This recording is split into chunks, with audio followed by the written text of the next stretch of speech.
Do you believe a philosopher that I kind of listen to quite a lot is Jordan Peterson? I know obviously he's not seen as maybe Stoic, but just in terms of the way he's wrote a couple of books recently, like obviously 12 Rules for Life and his other book, and obviously his take on Christianity, he shares that very clearly in his presentations on YouTube. Would you consider him someone that has that sort of similar philosophy, or do you think he's a bit more the other side? It's funny that you say that, David, because I was just on the way back home. I was visiting some family, and I just was listening to Jordan Peterson's one of his lectures that he gave before. I think Jordan Peterson kind of went through a rough spot there dealing with depression, and this was pre-depression, and just hearing him talk about life is very refreshing for someone like Jordan Peterson.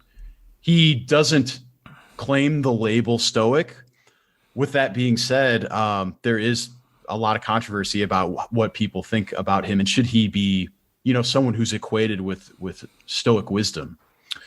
I love, I love hearing Jordan Peterson speak. I love hearing how calm he is, and he is very eloquent with the way that he comes across with his ideas. And to me, as a storyteller, apart from coaching and practicing stoicism, I'm also a poet and short story writer. And the way that he communicates to me is very soothing. It's very attractive to listen to. I do think that some of his ideas do have an overlap with stoicism. One of the ideas that I think Jordan Peterson and stoicism align is self-responsibility. And I think he gets a lot of flack from people that align themselves on the political left of kind of the left side of the spectrum, with, not being very compassionate in how he says that, because there is a bluntness to what Jordan Peterson says, no matter how calm he is in his presentation. I do think that there is a place for Jordan Peterson when it comes to self-help.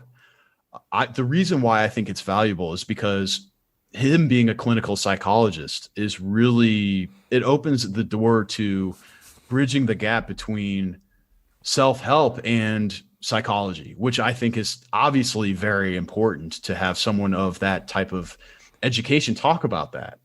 But for me, I actually have 12 Rules of Life on my shelf. I haven't read it yet, but it's an upcoming read that I have. And I'm really excited to dig into that.